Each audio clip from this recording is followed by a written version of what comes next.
say, ihe ni meta, ele ho putara no mena libu, Ikeji. Vamos para AWADA, ARO aqui.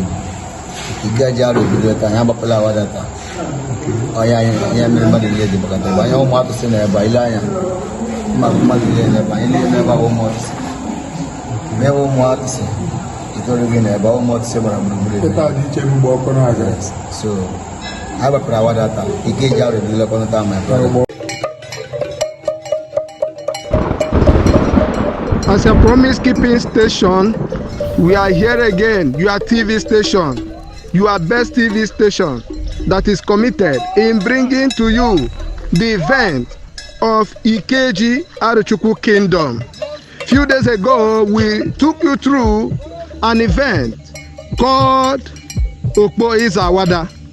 And today again, we are bringing another event again called Mbapa AWADA. What is the significance of Mbapa AWADA? The significance of Mbapa AWADA is an event by which all the Umuatusi Ibomisi will gather to make sure that they put things in place in AWADA to receive the Amuze. They will be hosting their guests on Monday, being another Avo for Avo Ikoro, or called Avondula Tanwepe. And in order to achieve this, the Umuatusi Ibomisi have to check and verify and put everything in order and all the things that is necessary to host their guests. One good thing about the upcoming event is that they are also going to prepare to host His Majesty ARO of Arochukwu Kingdom. We promise you truly that we will be committed in getting you precept by precept all the activities of Ikeji Arochukwu Kingdom. What the uniqueness of African culture to the brim.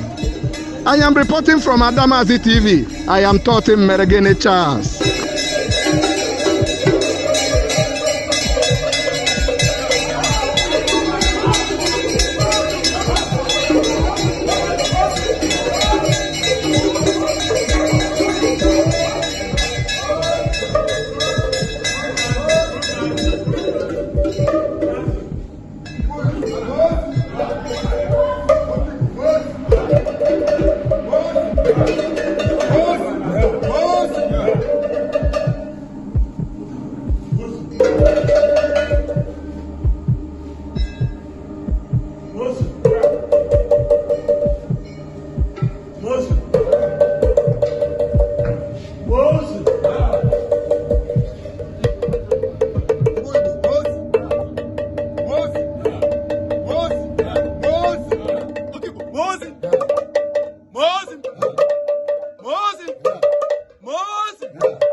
ìṣòro náà ní fíkọ̀ bẹ́ẹ̀ fi kọ̀tù ẹ̀ẹ́dọ̀wẹ́bọ̀ jìdẹ́ yà lọ́wọ́ ní ma kawa lọ. Náà gà ní pìlà yóò fẹ́.